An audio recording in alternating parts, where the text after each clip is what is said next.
विठुरायाच्या भेटीची आसक्ती पाहिली.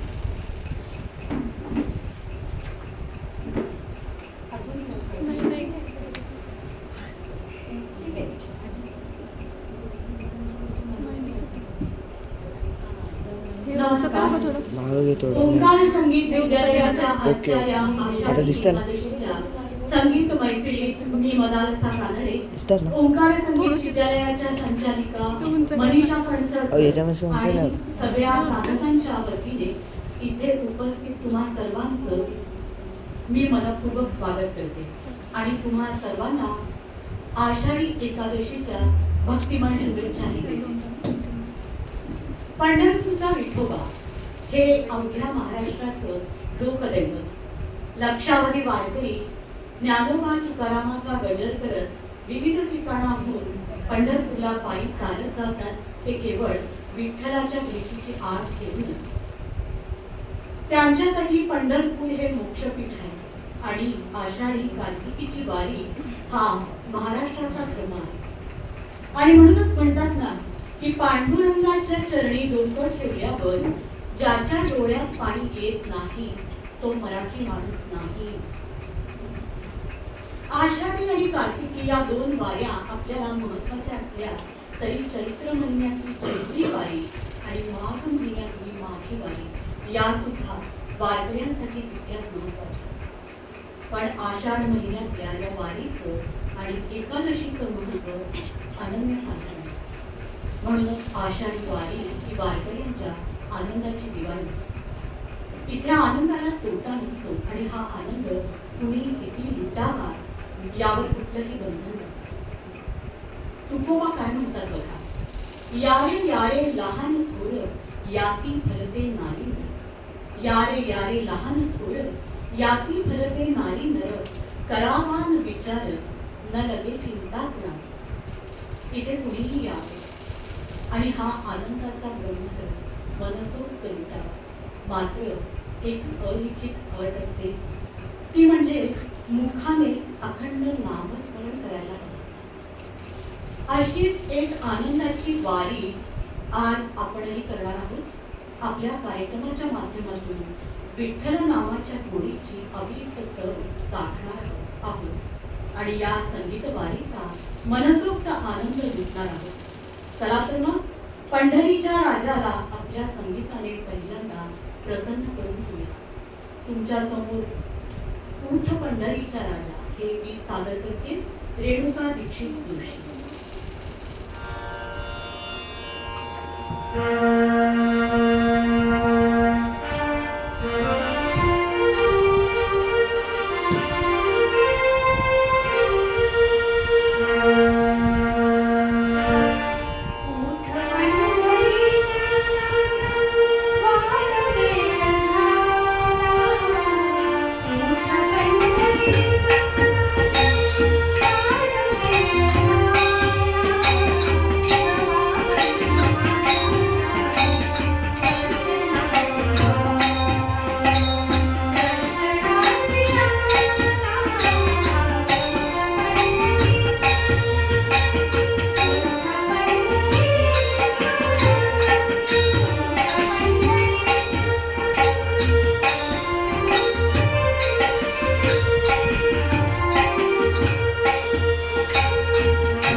जशी आषाढी एकादशी जवळ यायला लागते तशी वारकऱ्याची मनाची स्थिती कशी होते ते बघा. मृग बरसतो, पेरणी होते, धान्याचे हिरवेगार अंकुर दोन हातांच्या टाळ्या पिटत जमिनीतून डोकं वर काढतात. तेव्हा शेतकऱ्याच्या मनाला अपार समाधान मिळतं.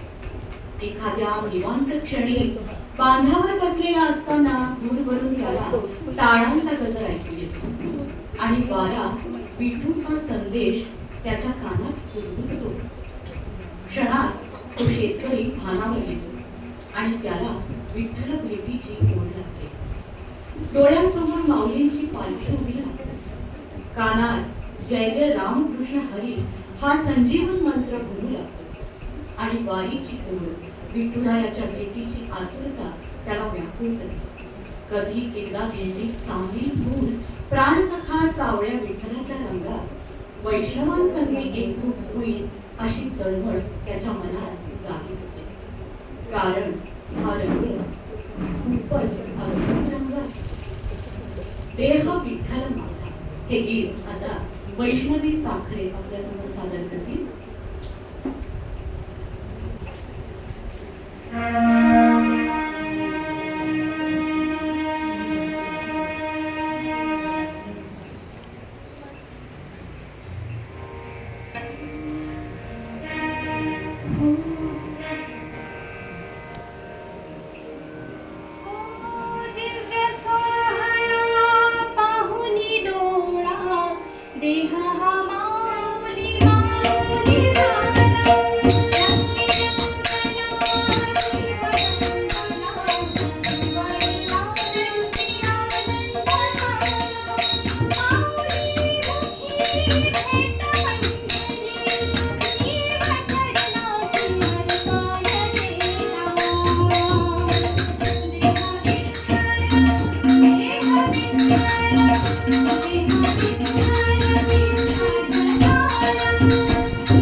वारी म्हणजे नेमकं काय?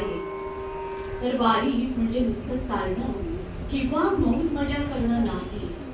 तर चैतन्य महाराज देवगुरकर काय म्हणतात ते बघा. वारी ही संत क्षेत्राकडून म्हणजे संतांकडून देव क्षेत्राकडे म्हणजे परमात्मा स्वरूपाकडे पोहोचवणारा आचार विचारांचा एक प्रवास. आळंदीहून पंढरपूर पर्यंतचा हा प्रवास केवळ मर्यादित काळातलं सहजीवन नाही, तर तया सत्कर्मी रती वाढून अशी प्रेरणा देणारा आणि भूतमात्रांमधलं परस्पर जीवाभावाचं मैत्र जपणारा असा प्रवास. भक्त पुंडलिकाची कथा आपल्याला सगळ्यांना माहिती आहे की तो पहिल्यांदा आईवडिलांची सेवा करण्यासाठी म्हणून पंढरपूरला आला आणि तो तिथेच राहिला. त्याच्या मागे आणि त्याच्यासाठी हा विठ्ठल कर्नाटकातून पंढरीला आला आणि तिथेच विसावला आणि म्हणून त्याला कानडा राजा असं म्हटलं जातं. विठ्ठल, विठू, विठोबा, पांडुरंग, पंढरगी अशा अनेक नावांनी खरं तर तो प्रसिद्ध आहे. तो पंढरपुरात आला तेव्हापासूनच तो लेकूरवाळा झाला. त्याने सगळ्यांना आपलंसं केलं. लहान थोर स्त्री पुरुष सगळे त्याच्या भजनी लागले, कारण त्याचं अवघं अस्तित्वच प्रेममय आणि करुणामय असं आहे. हे जरी असलं तरी त्याचा आदी आणि त्याचा अंत साक्षात वेदांनाही कळला नाही असं म्हणतात. इतका तो अनंत आहे. कानडा राजा पंढरीचा वेदांनाही नाही कळला अंत पार जायचे. राजस कुलकर्णी.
छान सादर करत असतो. जे काय म्हणतो ते खूप छान म्हणतो. आजही मला असं वाटतं विठ्ठलचरणी त्याची सेवा रुजू झाली असेल नक्कीच.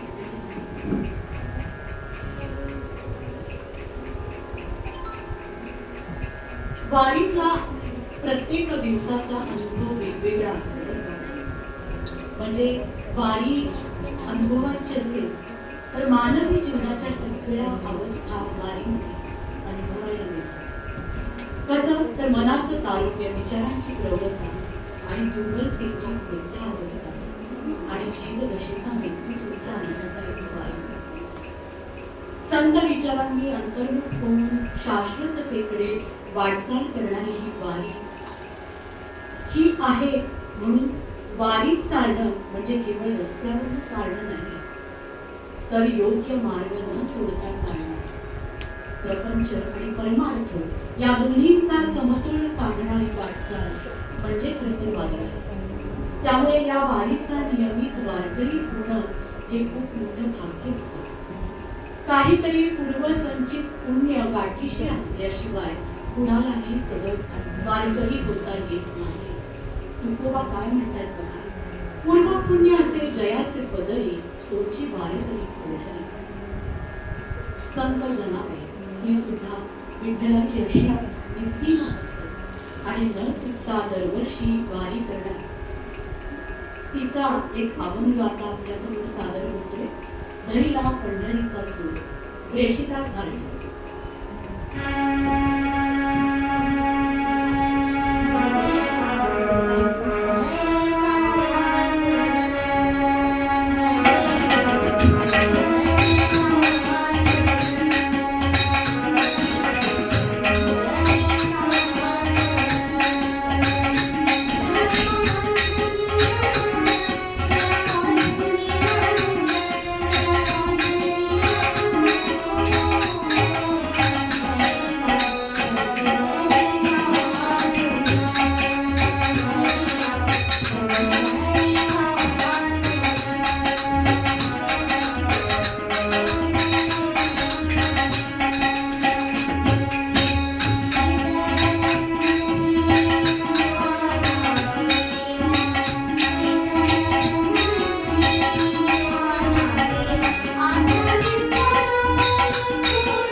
वारी का करायची? असा प्रश्न आपल्याला सहज पडतो. पण वारी का करायची तर आयुष्यात कधीतरी आत्ममग्न होऊन आपलाची वाद आपणासी घालावा, आत्मसंवाद साधावा, आपल्या अंतर्मनातलं द्वैत नाहीसं होऊन आत्मरूपाशी म्हणजेच परब्रह्म पांडुरंगाशी अद्वैत साधावं, यासाठी वारीसारखं सामूहिक साधनेचं दुसरं साधन नाही. काळाबाबतच अवघा रंग एक झाला याची अनुभूती आपल्याला येते. आणि म्हणूनच संतांनी या वारीला केवळ धार्मिक यात्रा न मानता आत्मशुद्धी आणि जीवन प्रवासाचं प्रतीक मानलं आहे. अभंगातला विठ्ठल हा दूरचा कोणी देव नसून आपल्या घरातलीच एक व्यक्ती आहे. तो आई आहे, बाप आहे, मित्र आहे, बहीण आहे आणि सखा आहे. अर्चना खेडकर आता आपल्या समोर एक गीत सादर करतात, देवा माझा विठू सावळा.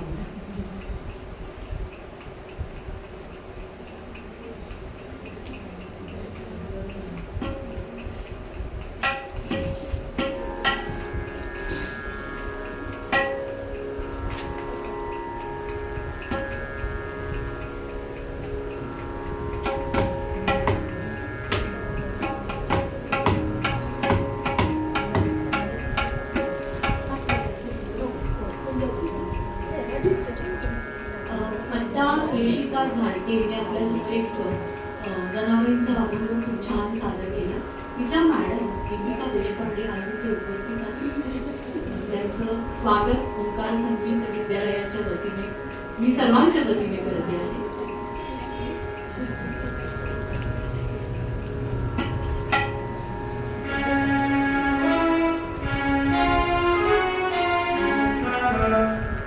Yeah.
आपण विठ्ठलाचं नाव नेहमी घेतो, त्याच्या दर्शनासाठी वारी करतो, विठ्ठल विठ्ठल असा जयघोष करतो. पण त्या विठ्ठलाच्या शेजारी शांतपणे उभी असलेली रखुमाई कधी मनापासून पाहिली आहे का? रखुमाई म्हणजे केवळ विठ्ठलाची अर्धांगिनी नाही, तर ती संयमाची, समर्पणाची, मायेची आणि निश्शब्द प्रेमाची मूर्ती आहे. विठ्ठल विटेवर उभा आहे, पण त्या विठ्ठलाच्या भक्तीला पूर्णत्व देणारी शक्ती म्हणजे रखुमाई. ती शिकवते की प्रेमाला गाजावाजा लागत नाही, समर्पणाला शब्द लागत नाही आणि मायेचं मोल कधीच पैशात मोजता येत नाही. आज आपण विठ्ठलाचं नाव घेत असताना रखुमाईच्या त्यागालाही, संयमालाही आणि तिच्या मायेच्या सावलीलाही तितकाच नमस्कार करायला हवा.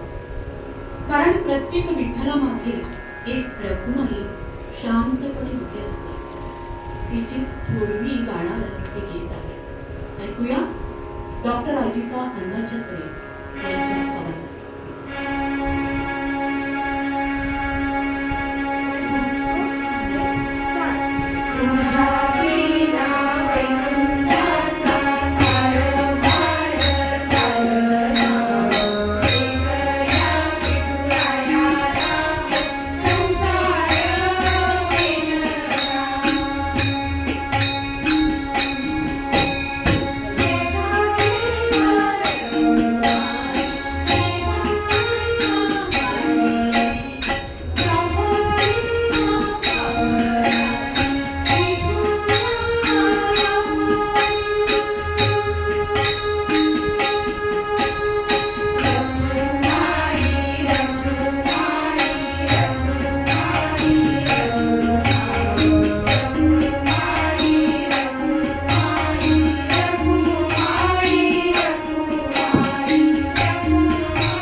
वारी म्हणजे भक्तीचं एक काव्य आहे, समतेचं तत्वज्ञान आहे, मानवतेचा उत्सव आहे आणि जीवनाला पावित्र्य देणारी एक सांस्कृतिक परंपरा सुद्धा आहे. कपाळी गंधाचा टिळा, मुखी विठ्ठल नामाचा गजर करत प्रत्येक वारकरी दुसऱ्या वारकऱ्यामध्ये प्रत्यक्ष माऊलीला शोधत असतो. जे जे पाहिले भूत ते ते जाणीचे भगवंत, याच भावनेने तो वागत असतो. वारीत ज्ञानोबा तुकोबांसह सगळ्या संतांची मांदियाळी असते आणि म्हणून सारे जण देहभान विसरून आनंदाने नाचत गात असतात. भेदाभेदाचा भ्रम अमंगळ वाटायला लागतो.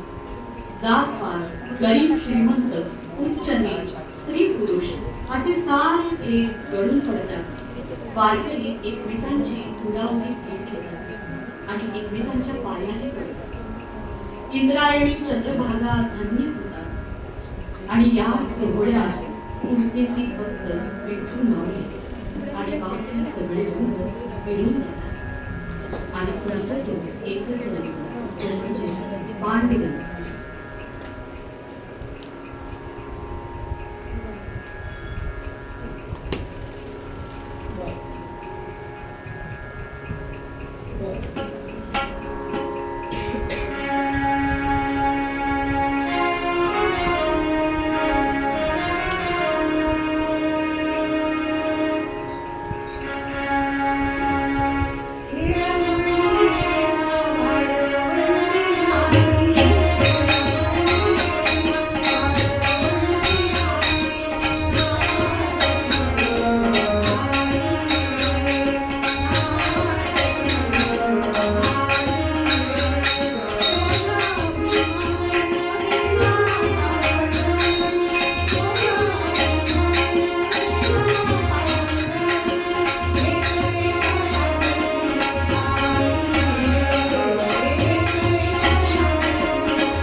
वारीमध्ये सतत टाळ मृदुंगांचा नाद, अभंगांचं गायन, भगव्या पताका, दिंड्या आषाढाचे काळे जांभळे मेघ आणि सगळ्या जगाचं भान विसरलेले पांढऱ्या कपड्यातले वारकरी, आजूबाजूला हिरवाई लिहायलेला निसर्ग, हे सगळं दृश्य इतकं मन मोहवून टाकणार असतं की विचारायची सोय नाही. आणि म्हणून असं म्हणतात की वारीमध्ये प्रत्येक वारकरी हा कवी असतो आणि त्याचं प्रत्येक पाऊल ही भक्तीची ओढ असते. वारकऱ्याच्या अखंड चैतन्याचा वारी हा एक प्रवाह आहे आणि या प्रवाहात सहभागी झाल्यावर जीवनाला नवीन आत्मिक बळ मिळते. वारीमध्ये टाळ, वीणा, मृदुंग आणि पताका यांना विशेष महत्व आहे आणि या सगळ्या गोष्टी आपल्याला काही ना काही शिकवत असतात. टाळ जीवनातली लय शिकवते, मृदुंग मनाचा तोल सांभाळण्याची जाणीव करून देतो आणि वीणा अंतर्मन शुद्ध करण्याचा संदेश देते. आता डॉक्टर अनघा बक्षी कुठला गीत, भक्तिगीत आपल्यासमोर सादर करत आहेत. हार्मोनियमवर ते तुम्ही जोडता.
टाळ बोलेची पळी नाच माझ्याच मनात.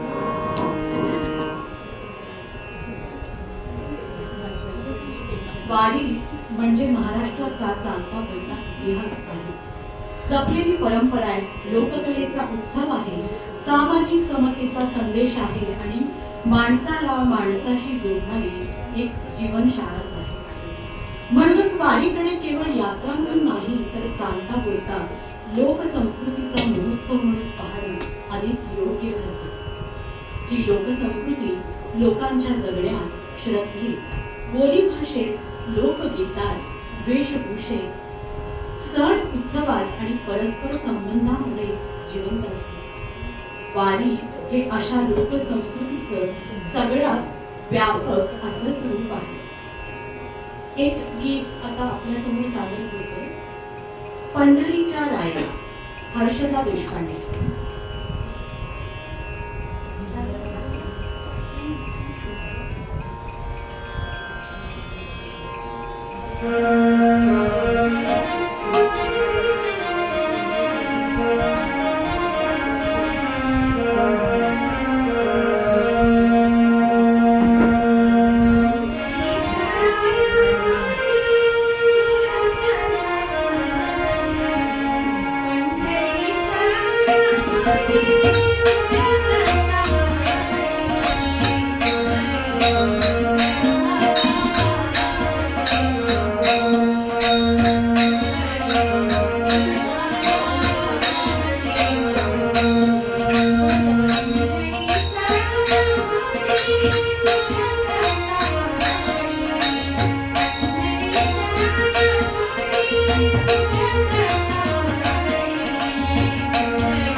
जसं की वारी हा लोकसंस्कृतीचा उत्सव असतो. वारीमध्ये विविध भागातून आलेले वारकरी आपल्या बोली भाषा, लोकगीत आणि अनुभवांची देवाणघेवाण एकमेकांमध्ये करतात. त्यामुळे वारी भाषिक आणि सांस्कृतिक ऐक्याचं मोठं व्यासपीठ ठरते.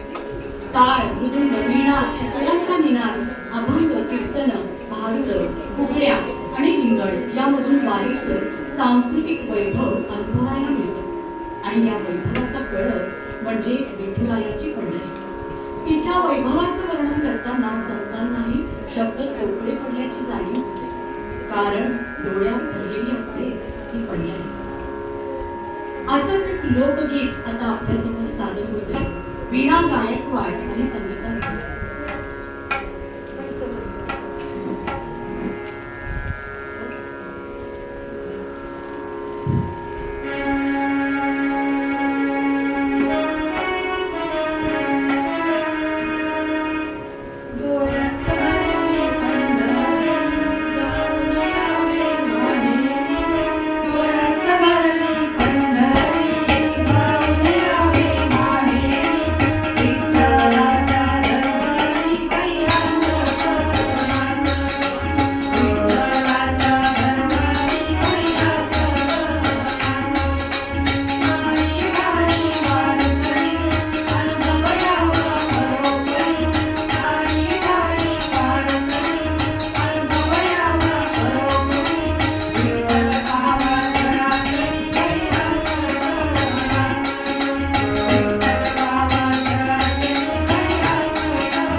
लोकगीताचा बाज असलेलं हे गीत होतं. छान दोघींनी सादर केले.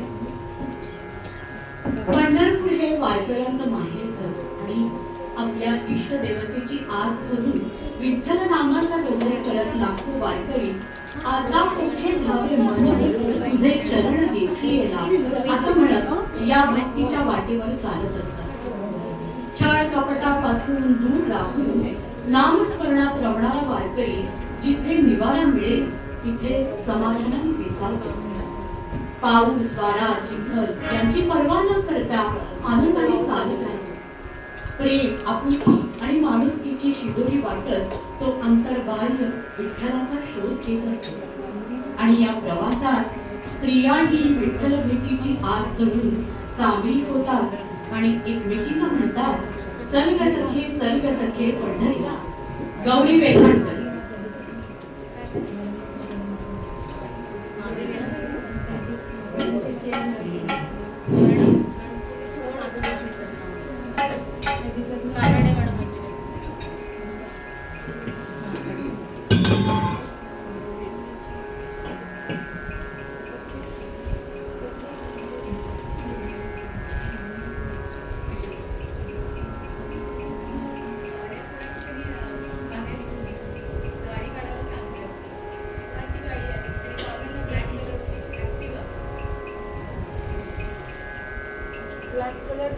ऍक्टिव्हा कोणाची आहे काय ते ब्लॅक कलरची ऍक्टिव्हा हे माझी हा आहे हो ब्लॅक आहे टू व्हीलर आहे का हो त्यांची नसेल हो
वारीमध्ये वारकऱ्यांच्या मनाची लय, गती आणि भावना अवघ्या विठ्ठलमय धर्माचा खरा अर्थ कळणं आणि नीतीची शिकवण वारीमधूनच माणसाला मिळत असते. आत्मोद्धाराचा मार्ग या भक्तीच्या प्रवासातून पुढा होत जातो आणि वारी प्रत्येक जीवामध्ये परमेश्वर भावनेची गोष्टी येत असते.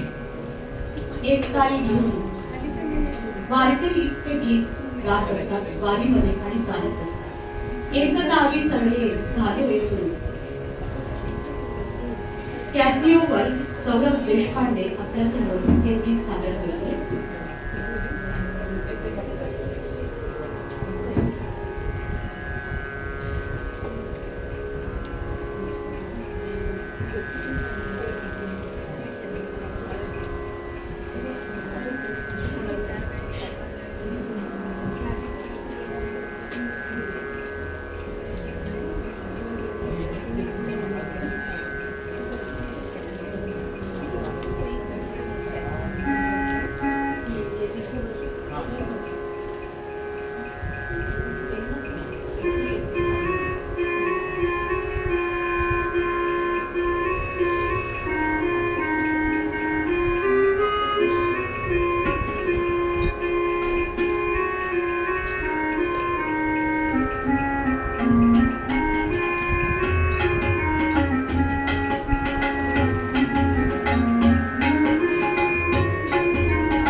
वाजवायचे परत.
छान प्रयत्न केलाय सौरभने.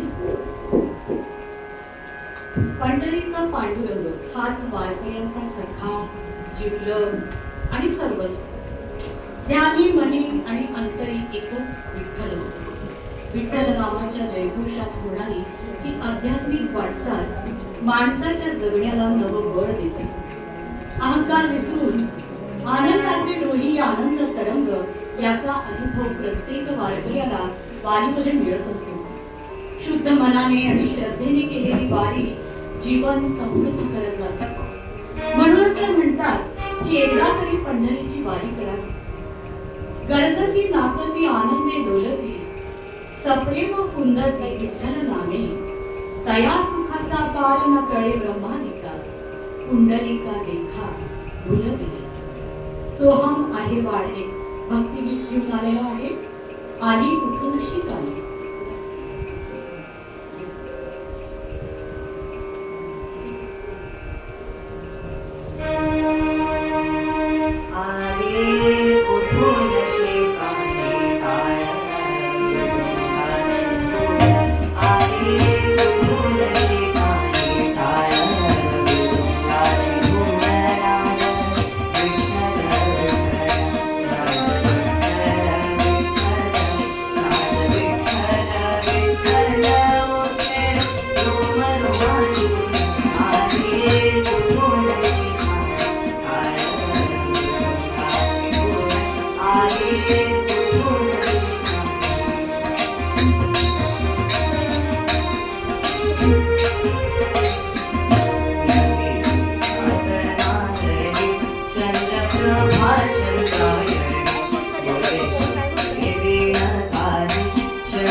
तो सावळा सुंदरू कासे पितांबरू, लावण्य मनोहरी देखी येणार. असं वर्णन संत ज्ञानेश्वरांनी ज्याचं केलंय तो म्हणजे विठ्ठल पांडुरंग. त्याच्या दर्शनासाठी ज्ञानोबांची पालखी आळंदीहून निघते. ती पालखी म्हणजे ज्ञानोबांच्या पादुकांची यात्रा नाही, तर त्यांनी दिलेल्या विचारांची यात्रा आहे. या पालखी सोबत वारकरी पंढरपूर गाठण्यासाठी जितके चालतात तितकेच ज्ञानेश्वरांनी दाखवलेल्या माणुसकीच्या वाटेवर चालण्यासाठी सुद्धा चालतात. त्यांनी वारीला फक्त चालायला शिकवलं नाही, तर विचार करायला शिकवलं. त्यांनी नामाला स्वर दिला, भक्तीला समता दिली, ज्ञानाला नम्रता दिली आणि वारीला चिरंतन अर्थ दिला. म्हणून आजही वारी फक्त चालत नाही, तर ती प्रत्येक पिढीला नव्यानं घडवत राहते. संत ज्ञानेश्वरांचीच एक नितांत सुंदर रचना आहे. या रचनेमध्ये ते पांडुरंगाचं वर्णन तर करतातच, पण त्यांच्यामधलं अद्वैत, विठ्ठलामधलं आणि त्यांच्यामधलं अद्वैत इथे दिसून येतं. पाया पडू गेले तेव्हा पाऊलाची ना दिसे, उभाची स्वयंभू असते. ही रचना ज्ञानेश्वरांची आता आपण ऐकतोय वर्षा कुलकर्णी यांच्या.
वारीत चालणाऱ्या प्रत्येक वारकऱ्याची धडपड कशासाठी असते तर त्या सगुण सावळ्या रूपाच्या दर्शनासाठी. ते सावळं मनोहर रूप डोळ्यात साठवून घेत त्याला पुन्हा परतीच्या वाटेवर निघायचं असतं आणि मग पुन्हा या सुंदर रूपाचं दर्शन कधी होईल काही सांगता येत नाही. वारीचा हा एक महिना हरिपाठ म्हणत ज्ञानोबा तुकोबांचे अभंग गात केव्हा संपायला येतो ते कळत नाही. हरिनामात चालण्याचा शीण जाणवत नाही आणि चालून चालून थकलेलं शरीर त्या कटीवर हात ठेवलेल्या विठ्ठलाचं स्मरण करत कुठेही विसावतं. त्याचं ते सुंदर ध्यान क्षणभरही त्यांच्या डोळ्यासमोरून हटत नाही. इतके ते वारकरी विठ्ठलमय झालेले असतात. तुकोबांची रचना सुंदर ते ध्यान आरती घ्यावी.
रोजचा संवाद कसा असेल याचं एक काल्पनिक चित्र आपल्या डोळ्यासमोर उभं राहू शकतं.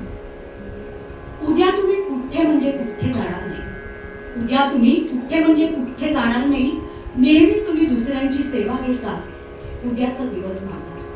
रुक्मिणीने विठ्ठलाला ठणकावून सांगितलं, हो ग, मी का तुझ्या शब्दाबाहेर आहे? तू म्हणशील तसं. विठुरायानं मान डोलावली. रामप्रहरी विठुरायाच्या कानी आवाज आला, दळीता कांडिता तुझं गायीनं आनंद. त्यानं डोळे उघडले. शेजारी रखुमाई शांत झोपली होती. तो कसाच उठला आणि निघाला जनाबाईकडे.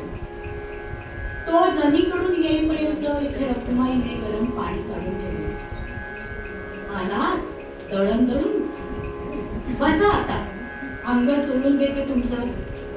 स्नान झाल्यावर खायला देते, तोवर तरी थांबा.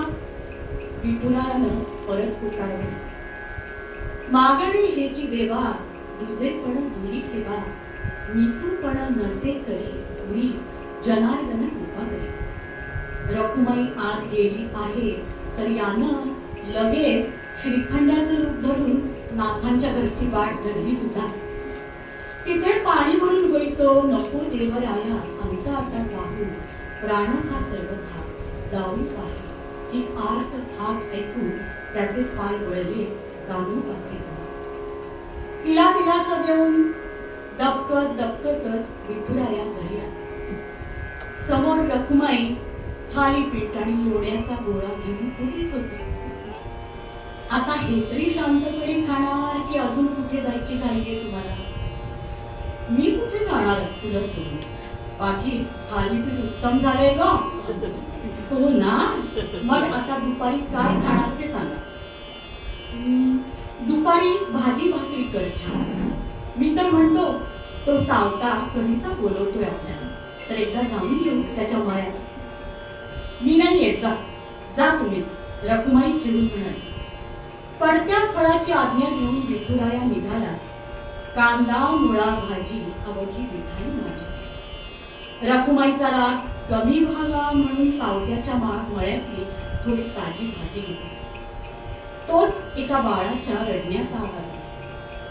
केशवाचे ध्यान धरूनी अंतरी, मृत्तिके माझाई नाचत असे, असं म्हणत बाळाला तुडवत नाचत असलेला गोरा कुंभार करत असतो.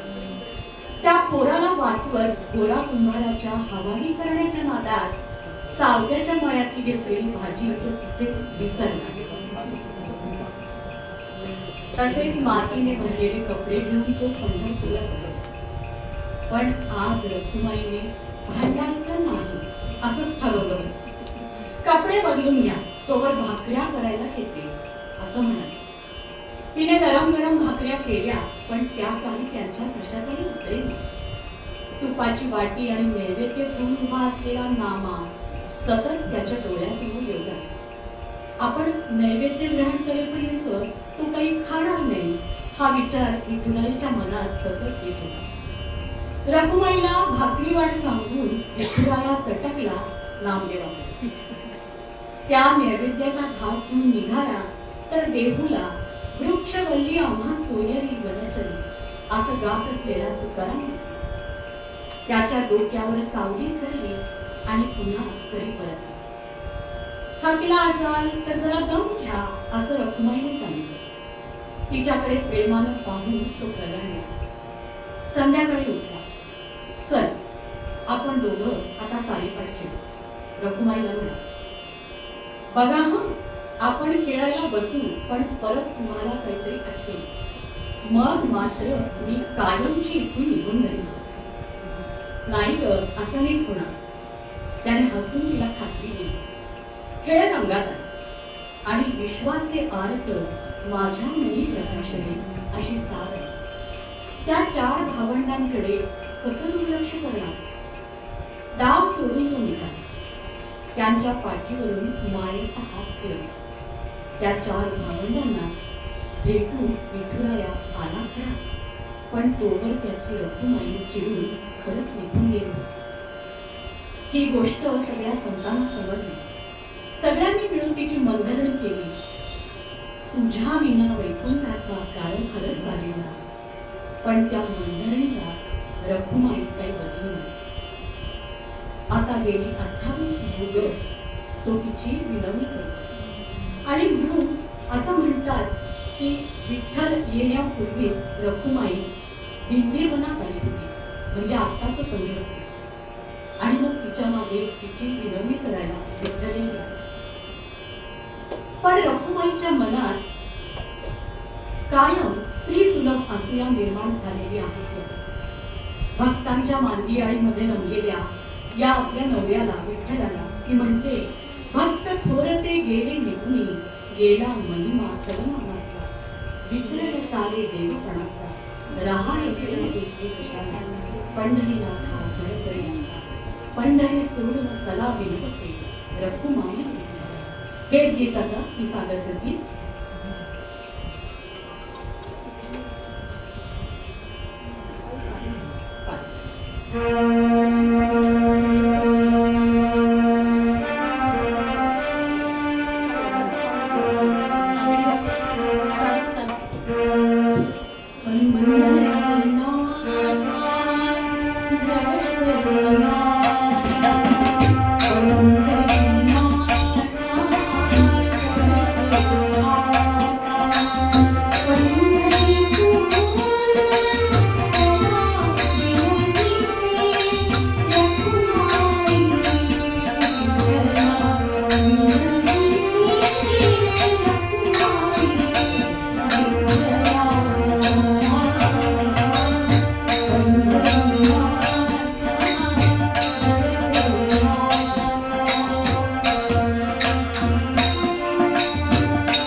आढळे आसन बसन काही.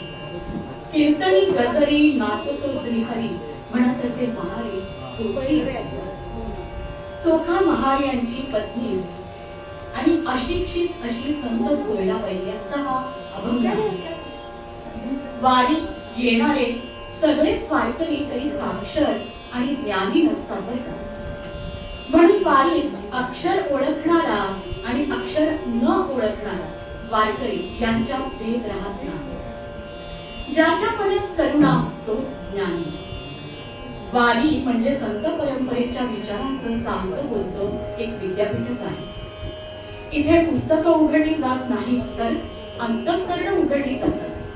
परीक्षा दिल्या जात नाही तर स्वभावाची परीक्षा दिली जाते. इथे पदवी मिळत नाही पण माणूस पण मिळतो.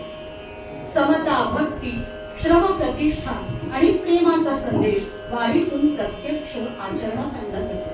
त्यामुळे वारी ही केवळ श्रद्धेची नाही तर विवेक, नैतिकता आणि मानवतेची वाट आहे.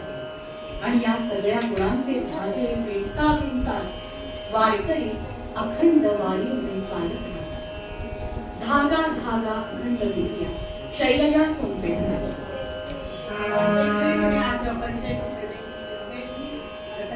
माझं पहिलं पुष्प आहे आणि विठ्ठलच्या मी अर्पण करते. ती शैलजा सोनपेठ. म्हणजे जेव्हा लोकांचा प्रवास गाण्याचा थांबतो तेव्हा माझा सुरू झालेला आहे. आणि त्याच्यामुळे मला तुमच्या शुभेच्छांची खूप आवश्यकता आहे.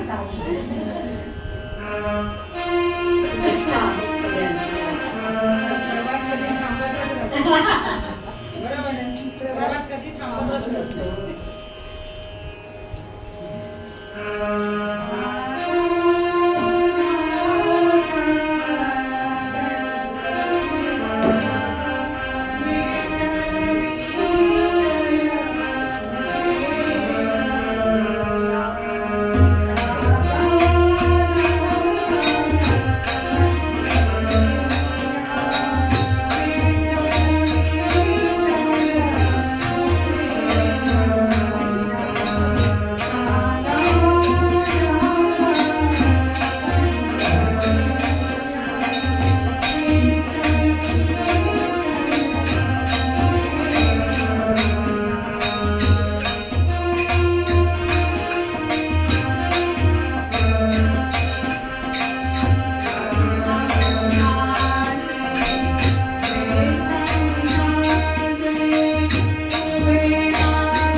जवळ येत जातं तसं तसं दिवसेंदिवस वारी पंढरीच्या वाटेवर चालणाऱ्या प्रत्येक वारकऱ्याच्या मनात विठ्ठलाच्या भेटीची आस लागते. त्यांची ही यात्रा केवळ पंढरीची यात्रा नाही तर स्वतःच्या अंतर्मनापर्यंत पोहोचण्याचा एक सुंदर आध्यात्मिक प्रवास आहे. म्हणूनच पंढरीची वारी आषाढी एकादशी हा भक्तांच्या आनंद सोहळा आहे. पांडुरंगाने दिलेला आषाढी कार्तिकी विसरू नका मज सांग तसे गुज पांडुरंग हा संदेश वारकरी श्रद्धेने स्वीकारतात.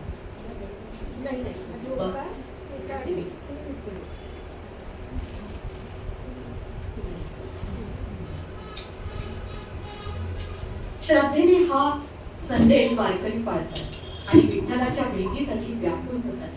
इतके दिवस रोखून ठेवलेला प्रेमाचा भक्तीचा बांध फुटायला लागतो आणि विठ्ठल चरणी केव्हा लीन होऊ अशीच भावना प्रत्येक वारकऱ्याच्या मनात फुटायला लागते.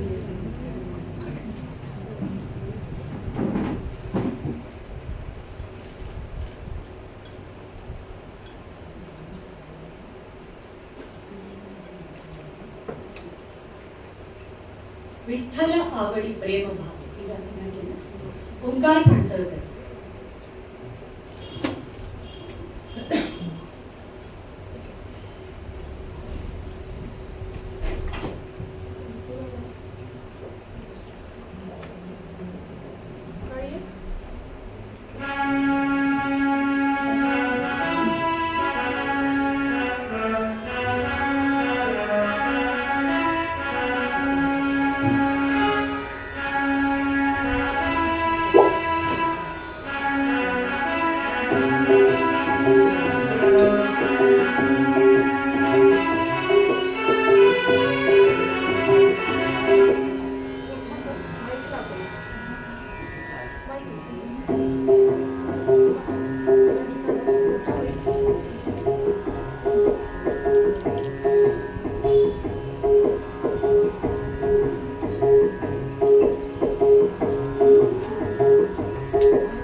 विठ्ठल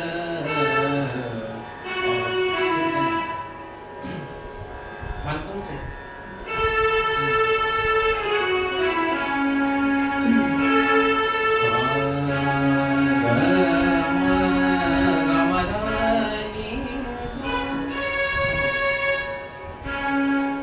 विठ्ठल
अवघाची संसार सुखाचा करील आनंदे भरील तिन्ही लोक. ही ओळ केवळ काव्य नाहीये, तर ती संतांनी वारीला दिलेली जीवनदृष्टी आहे.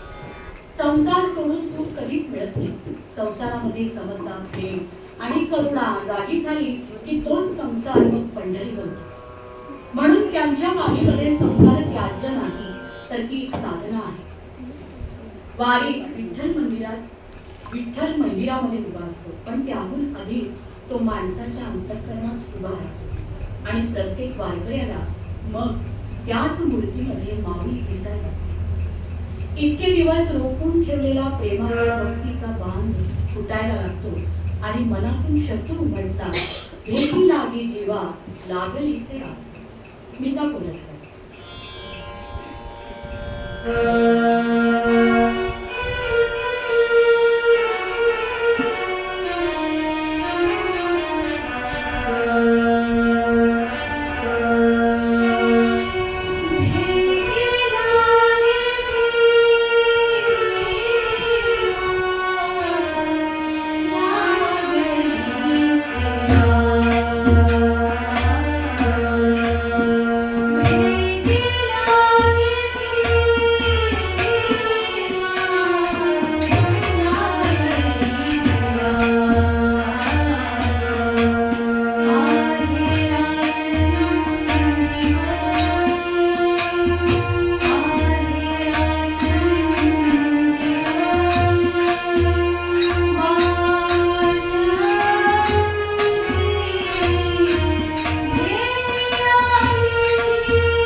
आता कार्यक्रमाच्या समारोपाकडे आपण जातो आहोत. शेवटचं एक भक्तिगीत आपण सादर करू. आषाढी वारीमध्ये भक्ती, समता आणि आनंदाचा अखंड उत्सव प्रत्येकाला अनुभवायला मिळतो. ऊन पावसाची पर्वा न करता वारकरी विठ्ठल नामात तल्लीन होतात. पंढरीच्या कळसाचं दर्शन होताच डोळे पाणावतात. सारा थकवा नाहीसा होतो. लक्ष लक्ष डोळा विठ्ठला विठ्ठल, लक्ष लक्ष डोळा विठ्ठला विठ्ठल, पाझरल्या कडा नामना विठ्ठल. जीवाशिवाची भेट होते, मोक्षाचा मार्ग खुला होतो आणि सगळ्या आयुष्याचं सोनं होतं. मन तृप्त होतं. चंद्रभागेत स्नान करून परतीची वेळ येते, पण मन मात्र पंढरीतच रेंगाळत असतं. तेव्हा वारकरी पांडुरंगाला म्हणतो काय? जैसा तुझा लढा तैसा तुझा थाक, जैसा तुझा लढा तैसा तुझा थाक, तूच परिपाक जगण्याचा. मुक्कामाचा मेळ निरोपाची वेळ, मुक्कामाचा मेळ निरोपाची वेळ, सारा तुझा खेळ पांडुरंगा, सारा तुझा खेळ पांडुरंगा. धन्यवाद.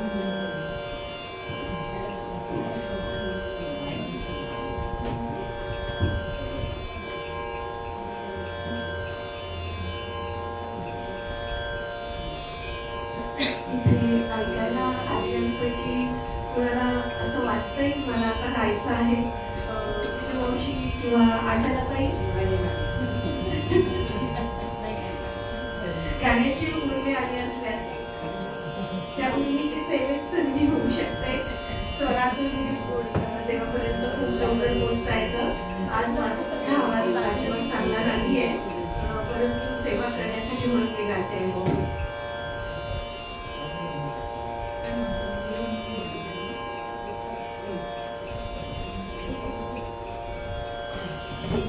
गाण्याला काय किंवा देवालाही काय, गोड आवाजाची आज सगळ्यांनाच असते. आज तसा गोड आवाज काही निघेल अशी शक्यता वाटत नाहीये. सर्दी भरपूर आहे.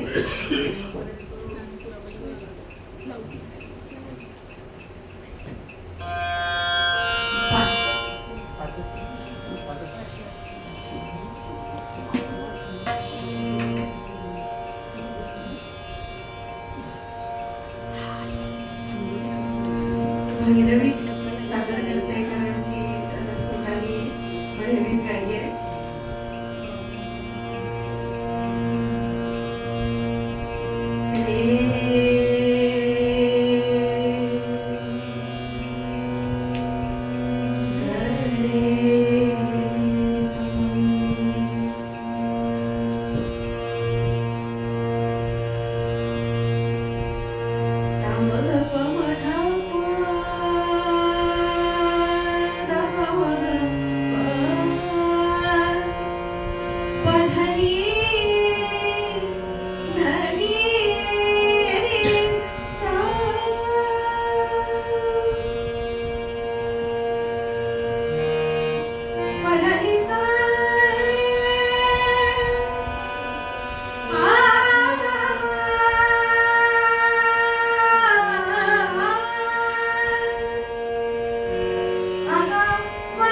Yeah.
आपण सगळे संगीत वारकरी, सगळे सूर साधक आहोत.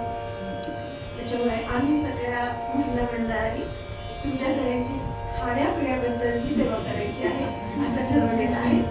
तर ही सेवा तुम्ही स्वीकारावी आणि त्यानंतर